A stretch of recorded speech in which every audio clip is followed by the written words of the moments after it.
from Central Europe to the Gulf. It is a plain fact that racial discrimination still exists in both the United States and South Africa.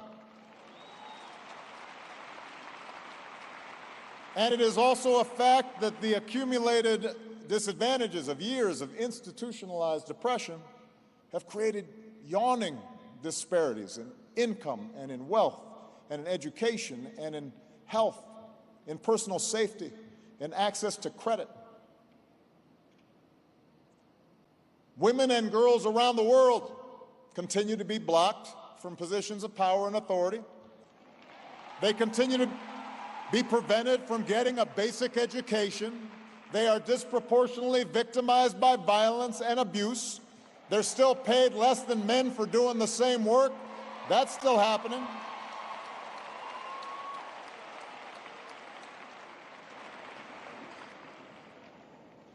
Economic opportunity, for all the magnificence of the global economy, all the shining skyscrapers that have transformed the landscape around the world, entire neighborhoods, entire cities, entire regions, entire nations have been bypassed. In other words, for far too many people, the more things have changed, the more things stayed the same.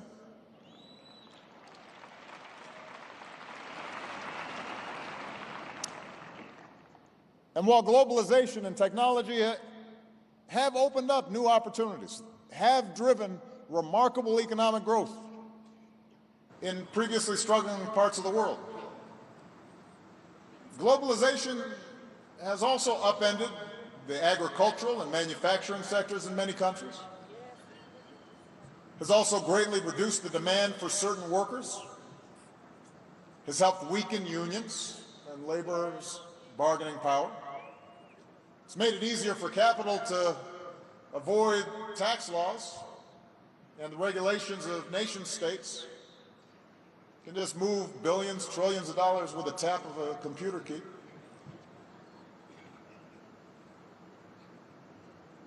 And the result of all these trends has been an explosion in economic inequality. It's meant that a few dozen individuals control the same amount of wealth as the poorest half of humanity. That's not an exaggeration, that's a statistic. Think about that. In many middle-income and developing countries, new wealth has just tracked the old bad deal that people got because it reinforced or even compounded existing patterns of inequality. The only difference is it created even greater opportunities for corruption on an epic scale.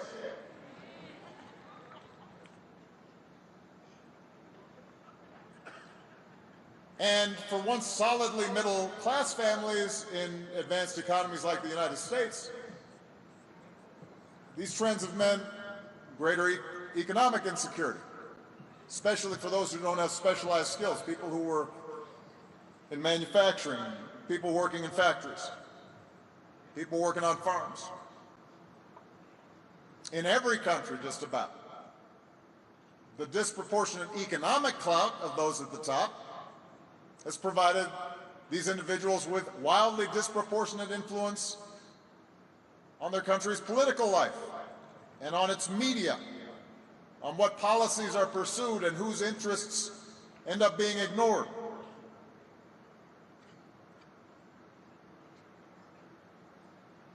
Now, it should be noted that this new international elite, the professional class that supports them, differs in important respects from the ruling aristocracies of old. It includes many who are self-made. It includes champions of meritocracy. And although still mostly white and male, as a group, They reflect a diversity of nationalities and ethnicities that would have not existed 100 years ago.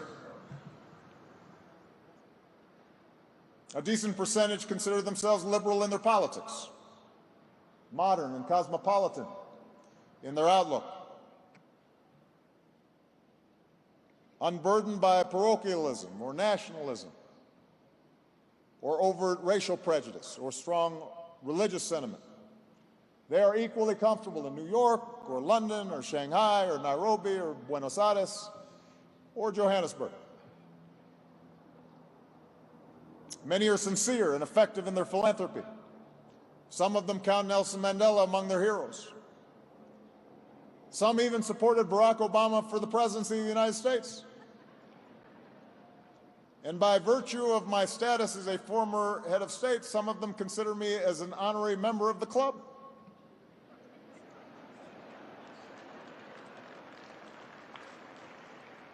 You know, I get invited to these fancy things, you know. They'll fly me out.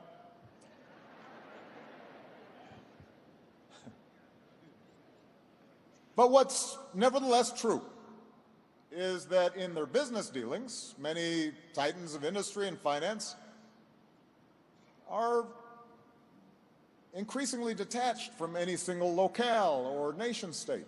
They live lives more and more insulated from the struggles of ordinary people in their countries of origin. And their decisions to shut down a manufacturing plant or to try to minimize their tax bill by shifting profits to a tax haven with the help of high-priced accountants or lawyers, or their decision to take advantage of lower-cost immigrant labor, or their decision to pay a bribe, are often done without malice. It's just a rational response they consider to the demands of their balance sheets and their shareholders and competitive pressures.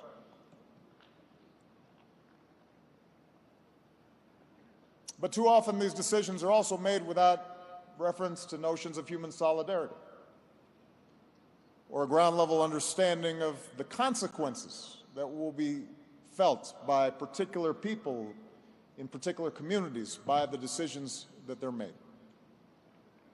And from their boardrooms or retreats, global decision makers don't get a chance to see sometimes the pain in the faces of laid-off workers.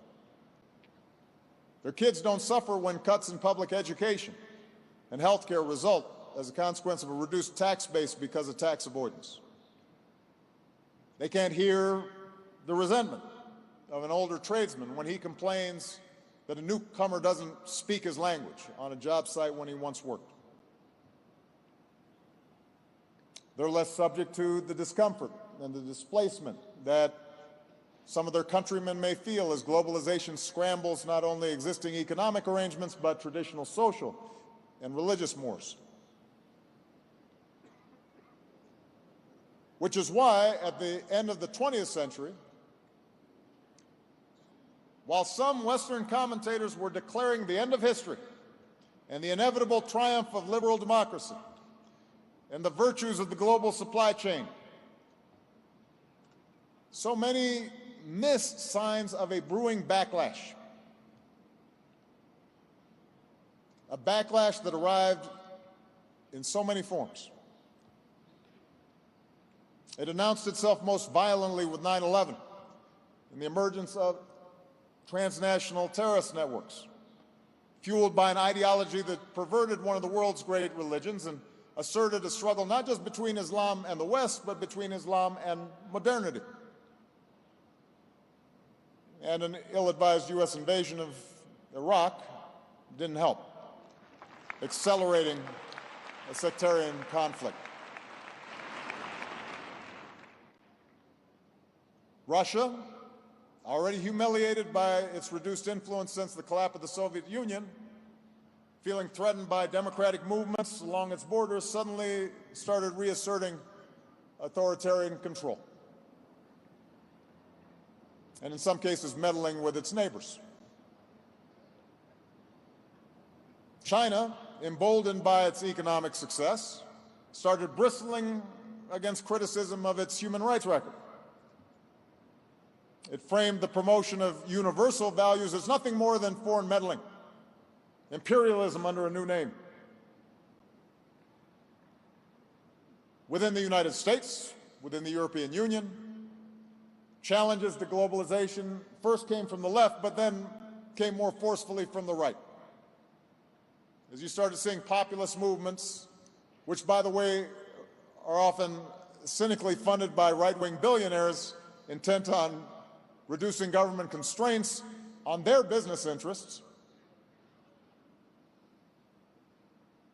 These movements tapped the unease that was felt by many people who lived outside of the urban cores, fears that economic security was slipping away, that their social status and privileges were eroding, that their cultural identities were being threatened by outsiders, somebody that didn't look like them or sound like them or pray as they did.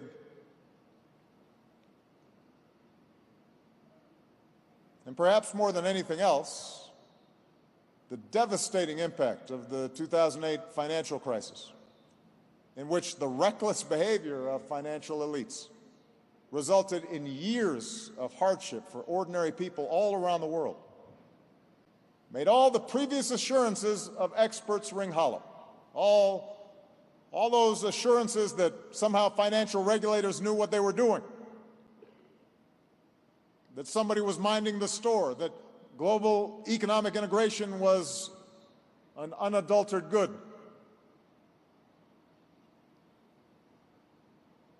Because of the actions taken by governments during and after that crisis, including, I should add, by aggressive steps by my administration,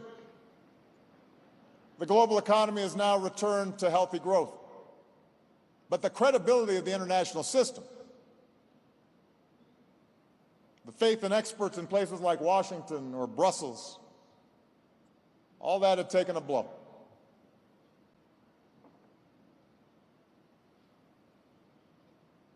And a politics of fear and resentment and retrenchment began to appear. And that kind of politics is now on the move. It's on a move at a pace that would have seemed unimaginable just a few years ago. I am not being alarmist, I am simply stating the facts. Look around. Strongman politics are ascendant, suddenly, whereby elections and some pretense of democracy are maintained, the form of it, but those in power seek to undermine every institution or norm that gives democracy meaning.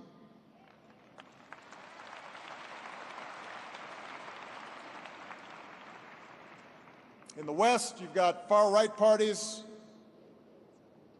that oftentimes are based not just on platforms of protectionism and closed borders, but also on barely hidden racial nationalism. Many developing countries now are looking at China's model of authoritarian control combined with mercantilist capitalism as preferable to the messiness of democracy. Who needs free speech as long as the economy is going good? The free press is under attack. Censorship and state control of media is on the rise. Social media, once seen as a mechanism to promote knowledge and understanding and solidarity, has proved to be just as effective promoting hatred and paranoia and propaganda and conspiracy theories.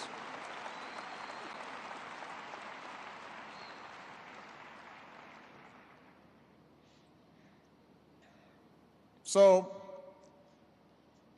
on Madiba's 100th birthday, we now stand at a crossroads.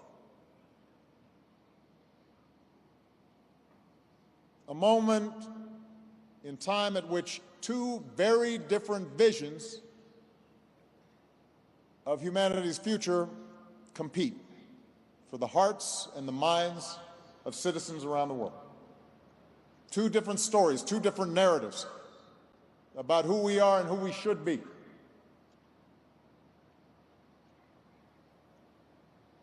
How should we respond? Should we see that wave of hope that we felt with Madiba's release from prison, from the Berlin Wall coming down? Should we see that hope that we had as naive and misguided? Should we understand the last 25 years of global integration as nothing more than a detour from the previous inevitable cycle of history where might makes right in politics is a hostile competition between tribes and races and religions, and nations compete in a zero-sum game, constantly teetering on the edge of conflict until full-blown war breaks out? Is that what we think?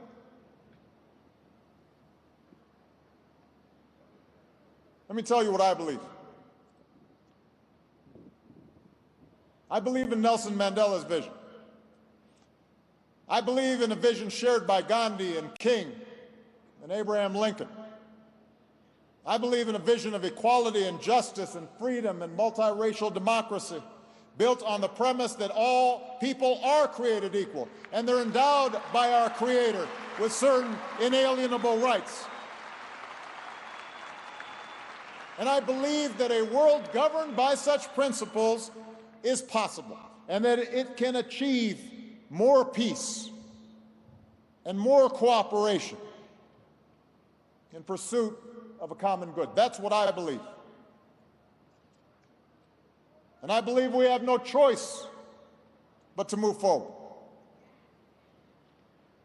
That those of us who believe in democracy and civil rights and a common humanity have a better story to tell. And I believe this not just based on sentiment. I believe it based on hard evidence. The fact that the world's most prosperous and successful societies, the ones with the highest living standards and the highest levels of satisfaction among their people, happen to be those which have most closely approximated the liberal progressive ideal that we talk about, and have nurtured the talents and contributions of all their citizens. The fact that authoritarian governments have been shown time and time again to breed corruption because they're not accountable, to repress their people, to lose touch eventually with reality, to engage in bigger and bigger lies that ultimately result in economic and political and cultural and scientific stagnation. Look at history. Look at the facts. The fact that countries which rely on rabid nationalism and xenophobia and doctrines of tribal, racial, or religious superiority as their main organizing principle, the thing that holds people together, eventually those countries find themselves consumed by civil war or external war. Check the history books. The fact that technology cannot be put back in a bottle. So we're stuck with the fact that we now live close together, and populations are going to be moving. And environmental challenges are not going to go away on their own. So that the only way to effectively address problems like climate change or mass migration or pandemic disease will be to develop systems for more international cooperation, not less.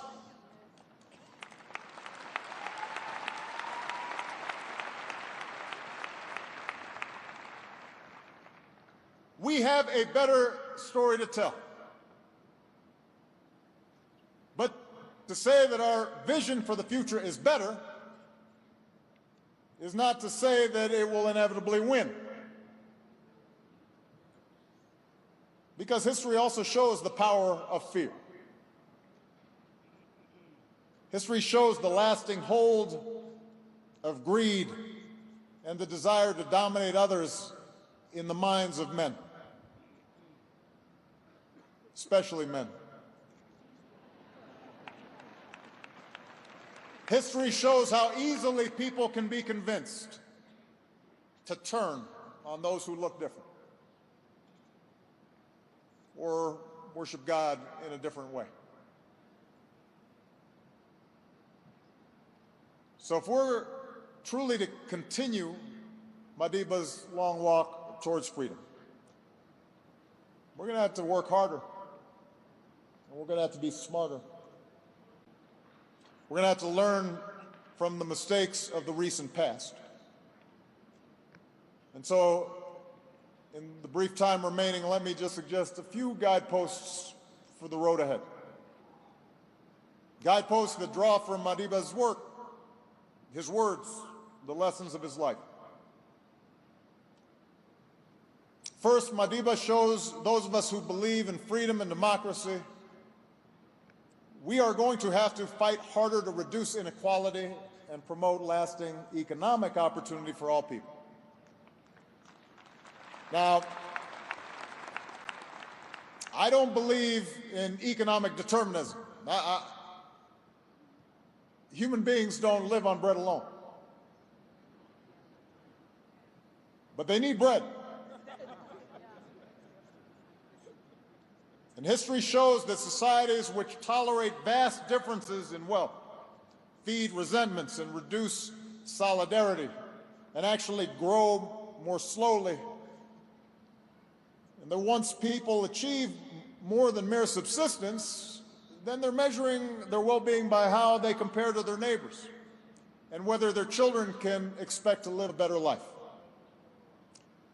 And when economic power is concentrated in the hands of the few, history also shows that political power is sure to follow, and that dynamic eats away at democracy.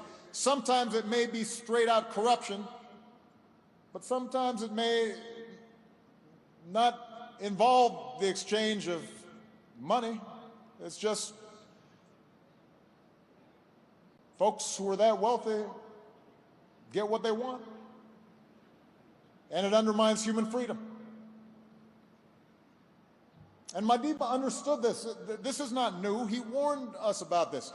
He said, where globalization means, as it so often does, that the rich and the powerful now have new means to further enrich and empower themselves at the cost of the poor and the weaker, then we have a responsibility to protest in the name of universal freedom. That's what he said.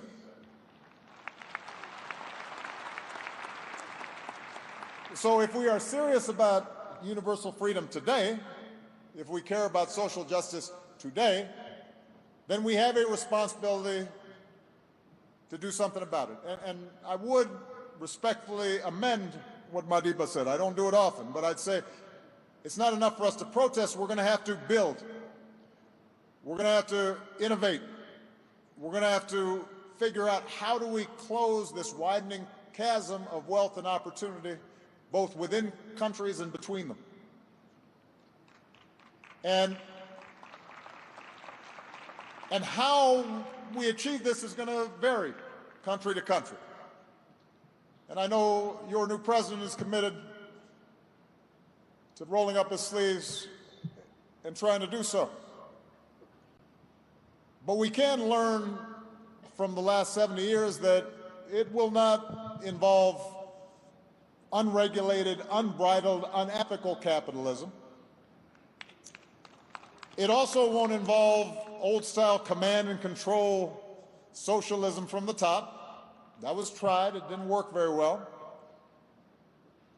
For almost all countries, progress is going to depend on an inclusive market-based system, one that offers education for every child, that protects collective bargaining and secures the rights of every worker, that breaks up monopolies to encourage competition in small and medium-sized businesses, and has laws that root out corruption and ensures fair dealing in business, that maintains some form of progressive taxation so that rich people are still rich, but they're given a little bit back to make sure that everybody else has something to pay for universal health care and retirement security, and invests in infrastructure and scientific research that builds platforms for innovation. I should add, by the way, right now I'm actually surprised by how much money I got. And let me tell you something.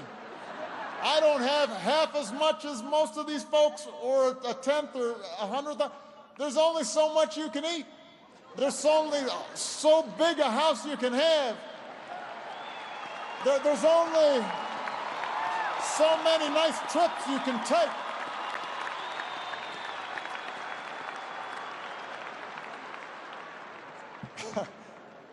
I mean, it's enough. You don't have to take a vow of poverty just to say, well, let me help out a few of the other folks. Let me look at that child out there who doesn't have enough to eat or needs some school fees. Let me help him out. I'll pay a little more in taxes. It's okay. I can afford it.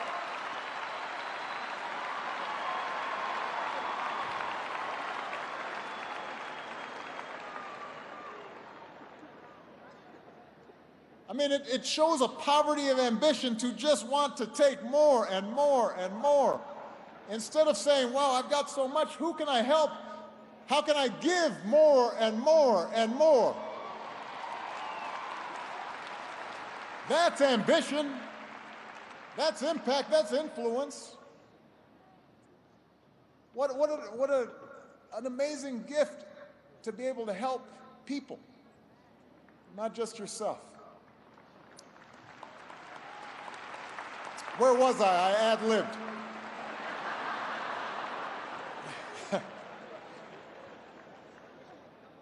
You get the point.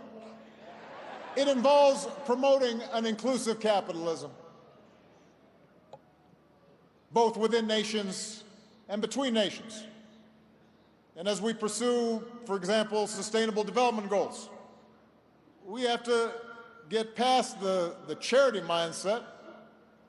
We've got to bring more resources to the forgotten pockets of the world through investment and entrepreneurship, because there is talent everywhere in the world if given an opportunity.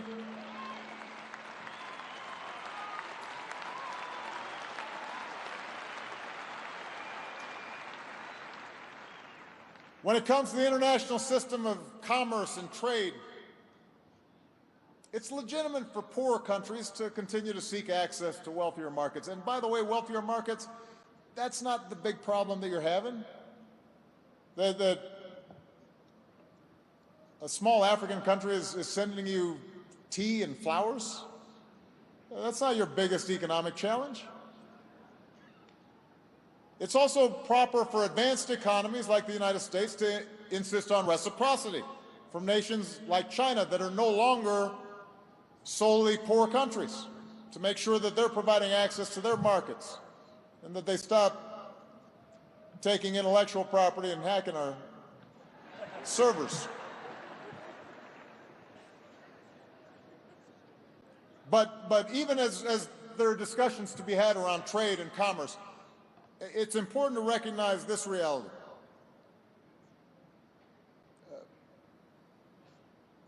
While the outsourcing of jobs from north to south, from east to west, while a lot of that was a dominant trend in the late 20th century, the biggest challenge to workers in countries like mine today is technology. And the biggest challenge for your new president, when we think about how we're going to employ more people here, is going to be also technology, because artificial intelligence is here and it is accelerating. And you're going to have driverless cars, and you're going to have more and more automated services. And that's going to make the job of giving everybody work that is meaningful tougher. And we're going to have to be more imaginative And the pace of change is going to require us to do more fundamental reimagining of our social and political arrangements to protect the economic security and the dignity that comes with a job. It's not just money that a job provides. It provides dignity and structure and a sense of place and a sense of purpose. And so we're going to have to consider new ways of thinking about these problems, like a universal income, review of our work week, how we retrain our young people, how we make everybody an entrepreneur at some level. But we're going to have to worry about economics if we want to get democracy back on track. Second, Madiba teaches us that some principles really are universal. And the most important one is the principle that we are bound together by a common humanity and that each individual has inherent dignity and worth. Now, it's surprising that we have to affirm this truth today. More than a quarter century after Madiba walked out of prison, I still have to stand here at a lecture and devote some time to saying that black people and white people and Asian people and Latin American people and women and men and gays and straights, that we are all human, that our differences are superficial, and that we should treat each other with care and respect. I would have thought we would have figured that out by now. I thought that basic notion was well established. But it turns out, as we're seeing in this recent drift into reactionary politics, that the struggle for basic justice is never truly finished. So we've got to constantly be on the lookout and fight for people who seek to elevate themselves by putting somebody else down. And by the way, we also have to actively resist.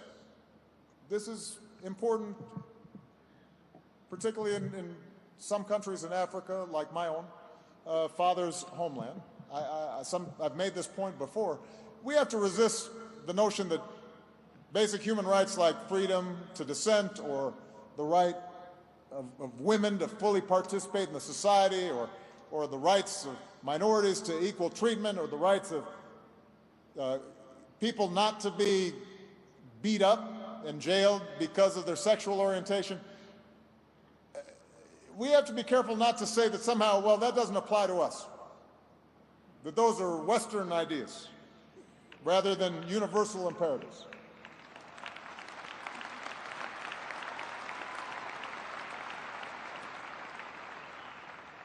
Again, Madiba, he anticipated things. He knew what he was talking about. In 1964, before he received the sentence that condemned him to die in prison, he explained from the dock that the Magna Carta, the Petition of Rights, the Bill of Rights are documents which are held in veneration by Democrats throughout the world. In other words, he didn't say, well, those folks weren't written by South Africans, so I guess I can't claim them. No, he said that's part of my inheritance. That's part of the human inheritance. That applies here in this country, to me and to you. And that's part of what gave him the moral authority that the apartheid regime could never claim, because he was more familiar with their best values than they were. He had read their documents more carefully than they had. And he went on to say political division based on color is entirely artificial. And when it disappears, so will the domination of one color group by another. That's Nelson Mandela speaking in 1964 when I was 3 years old.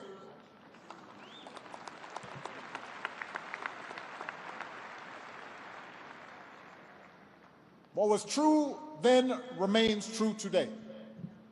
Basic truths do not change. It is a truth that can be embraced by the English and by the Indian, and by the Mexican, and by the Bantu, and by the Luo, and by the American. It is a truth that lies at the heart of every world religion, that we should do unto others as we'd have them do unto us, that we see ourselves in other people, that we can recognize common hopes and common dreams. And it is a truth that is incompatible with any form of discrimination based on race or religion or gender or sexual orientation. And it is a truth that, by the way, when embraced, actually delivers practical benefits, since it ensures that a society can draw upon the talents and energy and skill of all its people. And if you doubt that, just ask the French football team that just won the World Cup. Because not all of those folks look like Gauls to me, but they're French. They're French.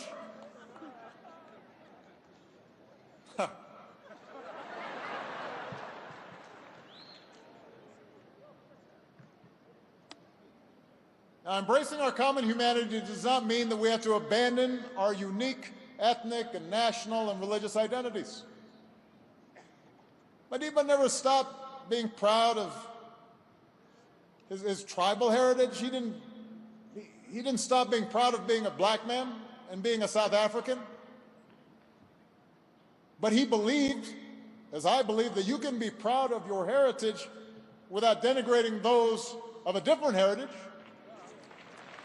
In fact, you dishonor your heritage.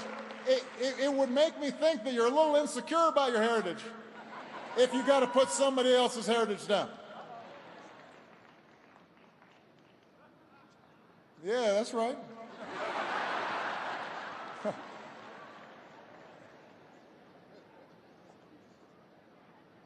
Don't you get a sense sometimes, again, I'm ad-libbing here, that these people who are so intent on putting people down and puffing themselves up, that they're small-hearted, that there's something they're just afraid of. Madiba knew that we cannot claim justice for ourselves when it's only reserved for some. Madiba understood that we can't say we've got a just society simply because we replaced the color of the person on top of an unjust system. So the person looks like us, even though they're doing the same stuff, and somehow now we've got justice. That doesn't work. It's not justice if now you're on top, so I'm going to do the same thing that those folks were doing to me. Now I'm going to do it to you. That's not justice. I detest racialism, he said, whether it comes from a black man or a white man.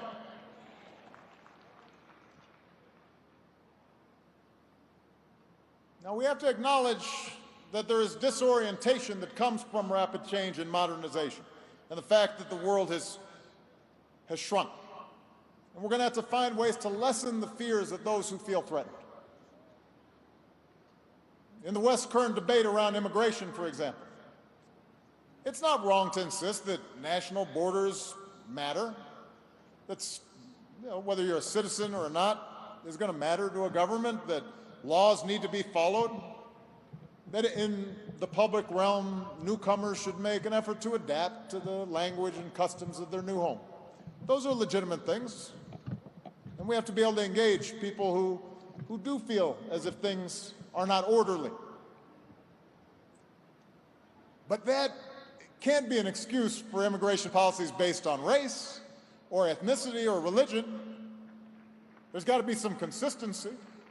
and we can enforce the law while respecting the essential humanity of those who are striving for a better life. For a mother with a child in her arms, we can recognize that could be somebody in our family. That could be my child. Third, Madiba reminds us that democracy is about more than just elections. You know, when he was freed from prison, Madiba's popularity, well, you couldn't even measure it. He could have been president for life.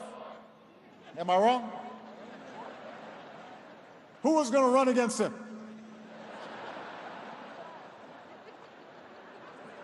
I mean, Ramaphosa was popular, but come on. Plus, he was too young. Had he chose, Madiba could have governed by executive fiat, unconstrained by checks and balances. But instead, he helped guide South Africa through the drafting of a new constitution, drawing from all the institutional practices and democratic ideals that had proven to be most sturdy, mindful of the fact that no single individual possesses a monopoly on wisdom. No individual, not Mandela, not Obama, are entirely immune to the corrupting influences of absolute power if you can do whatever you want. And everyone's too afraid to tell you when you're making a mistake. No one's immune from the dangers of that. Mandela understood this. He said democracy is based on the majority principle. This is especially true in a country such as ours, where the vast majority have been systematically denied their rights. At the same time, democracy also requires the rights of political and other minorities be safeguarded. He understood it's not just about who has the most votes, it's also about the civic culture that we build that makes democracy work. So we have to stop pretending that countries that just hold an election where sometimes the winner somehow magically gets 90% of the vote because all the opposition is locked up or can't get on TV is a democracy. Democracy depends on strong institutions, and it's about minority rights and checks and balances and freedom of speech and freedom of expression and a free press and the right to protest and petition the government and an independent judiciary and everybody having to follow the law. And yes, democracy can be messy and it can be slow and it can be frustrating. I know, I promise.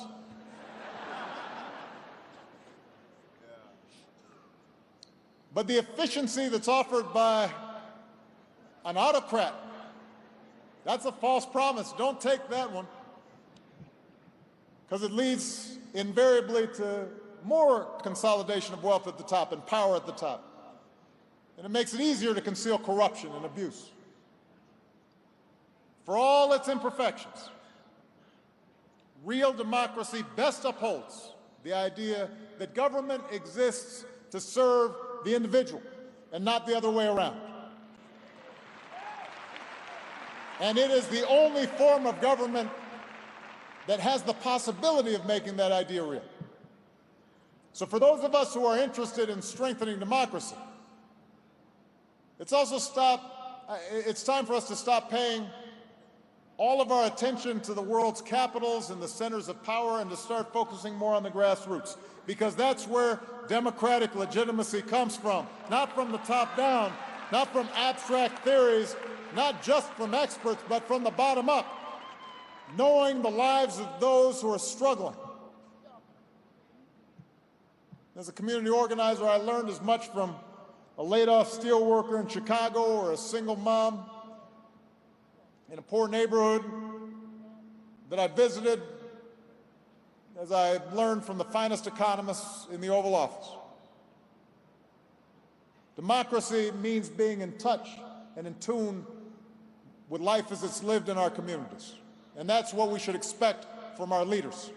And it depends upon cultivating leaders at the grassroots who can help bring about change and implement it on the ground, and can tell leaders in fancy buildings, this isn't working down here.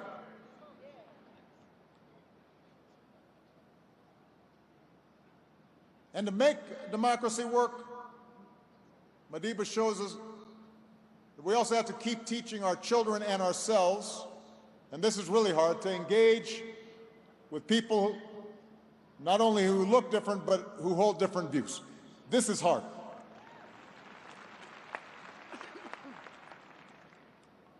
Most of us prefer to surround ourselves with opinions that validate what we already believe.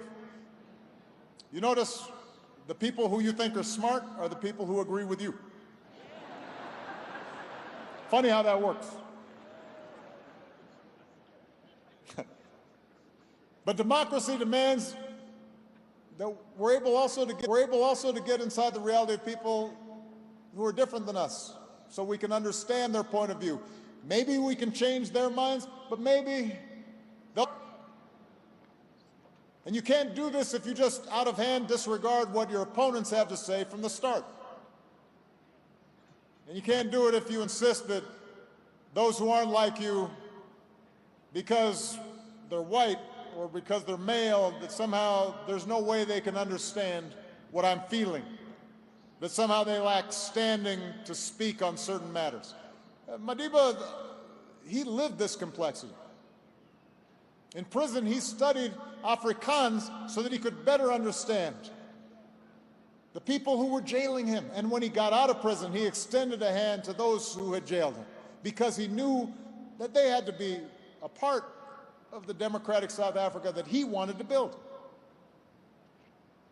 To make peace with an enemy, he wrote, one must work with that enemy, and that enemy becomes one's partner. So those who traffic in absolutes when it comes to policy, whether it's on the left or the right, they make democracy unworkable. You can't expect to get 100% of what you want all the time. Sometimes you have to compromise. That doesn't mean abandoning your principles, but instead it means holding on to those principles and then having the confidence that they're going to stand up to a serious democratic debate. That's how America's founders intended our system to work.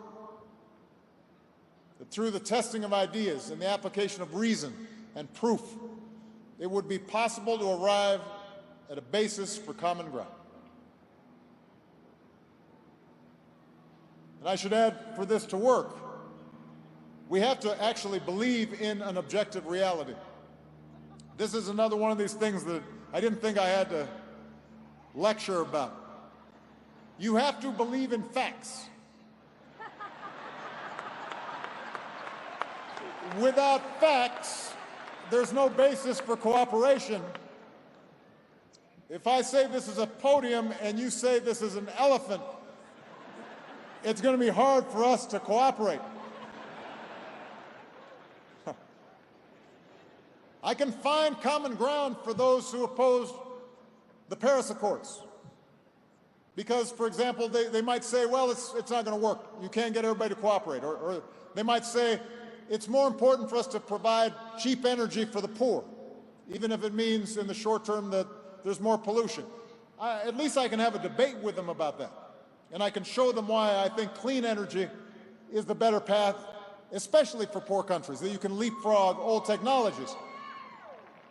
I can't find common ground if somebody says climate change is just not happening, when almost all the world's scientists tell us it is. I don't know where to start talking to you about this. If you start saying it's an elaborate hoax, I don't know what to... Where do we start?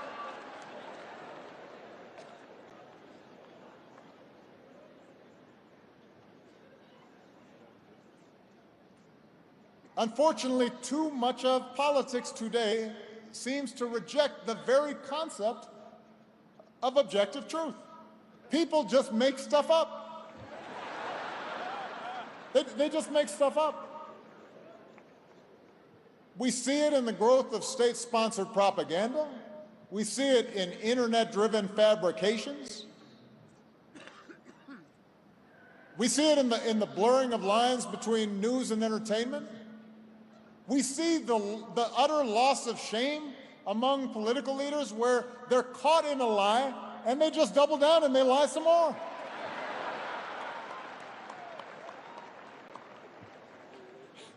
It used to, look, let me say, politicians have always lied, but it used to be if you caught them lying, they'd be like, oh man. Now they just keep on lying. They just...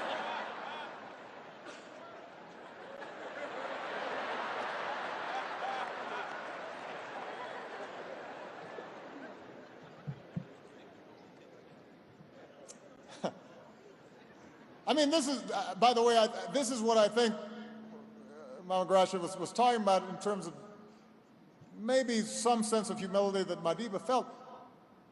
Like, sometimes just basic stuff. Me just not completely lying to people, I think is pretty basic. I don't think myself a great leader just because I don't just completely make stuff up.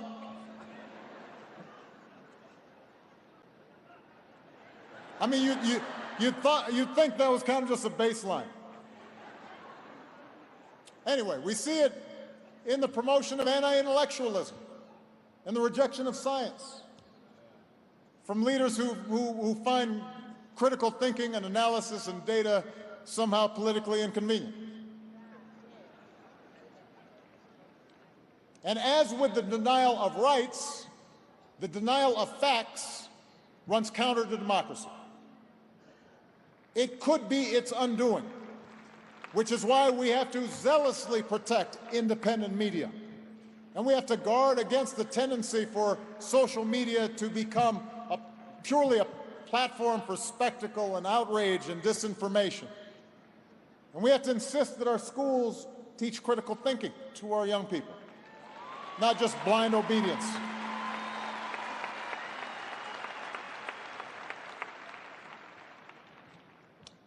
Which I'm sure you are thankful for leads me to my final point.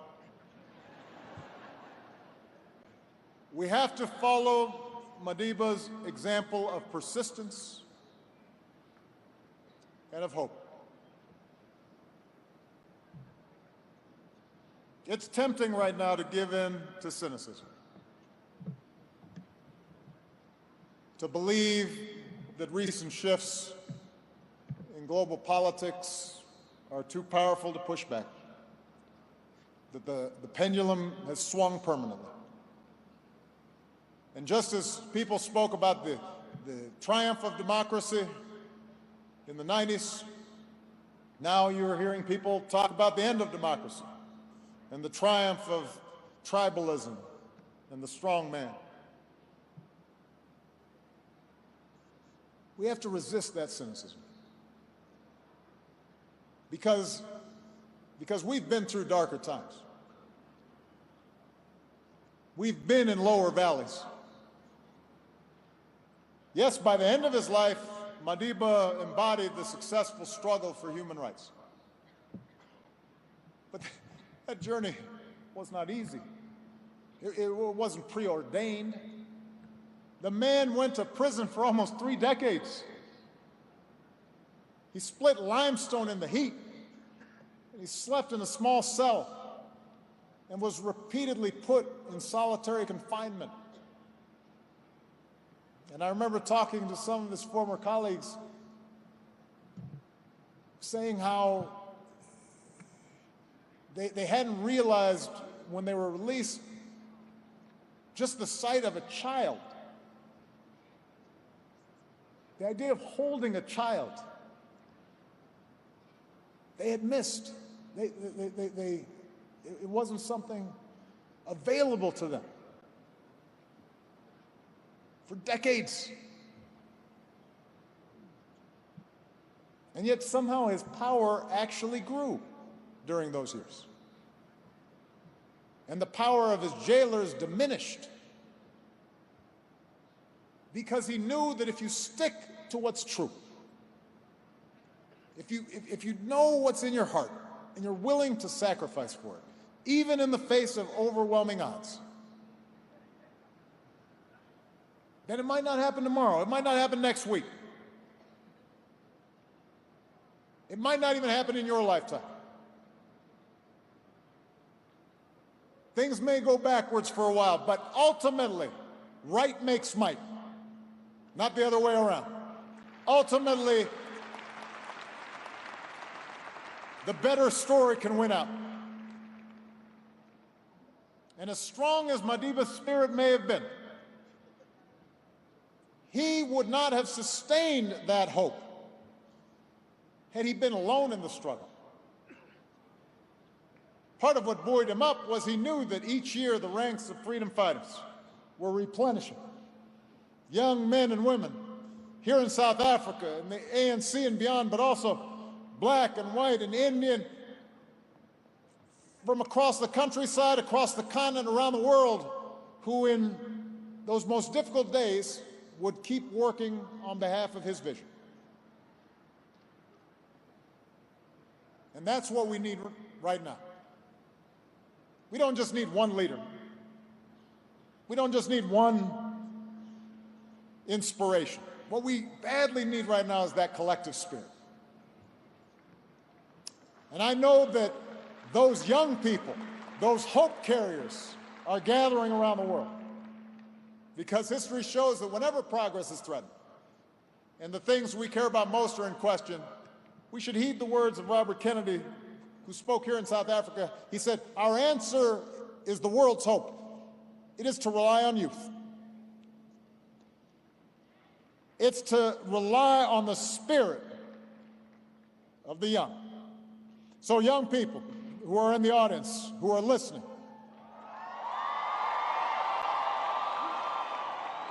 my message to you is simple. Keep believing. Keep marching. Keep building. Keep raising your voice. Every generation has the opportunity to remake the world. Mandela said, "Young people are capable, when aroused, of bringing down the towers of oppression and raising the banners of freedom." Now's a good time to be aroused. Now's a good time to be fired up. And for those of us who care about the legacy that we honor here today, about equality and dignity and democracy and solidarity and kindness, those of us who remain young at heart, if not in body, we have an obligation to help our youth succeed. Some of you know here in South Africa, my foundation's been convening over the last few days 200 young people from across this continent who are doing the hard work of making change in their communities, who reflect Madiba's values, who are poised to lead the way. People like Abbas Mpindi, a journalist from Uganda who founded the Media Challenge Initiative to help other young people get the training they need to tell the stories that the world needs to know. People like Karen Wakoli, who's an entrepreneur from Kenya and founded the Emerging Leaders Foundation to get young people involved in the work of fighting poverty and promoting human dignity. People like Enoch Nulanga, who directs the African Children's Mission, which helps children in Uganda and Kenya get the education that they need, and then in his spare time, Enoch advocates for the rights of children and founded an organization called Lead Minds Africa, which does exactly what it says. You meet these people, you talk to them, they will give you hope. They are taking the baton. They know they can't just rest on the accomplishments of the past, even the accomplishments of those as momentous as Nelson Mandela's. They stand on the shoulders of those who came before, including that young black boy born 100 years ago. but they know that it is now their turn to do the work. Madiba reminds us that no one is born hating another person because of the color of his skin or his background or his religion. People must learn to hate. And if they can learn to hate, they can be taught to love. For love comes more naturally to the human heart. Love comes more naturally to the human heart. Let's remember that truth. Let's see it as our North Star. Let's be joyful in our struggle to make that truth manifest here on earth, so that 100 years from now, future generations will look back and say, they kept the march going. That's why we live under new banners of freedom. Thank you very much, South Africa. Thank you.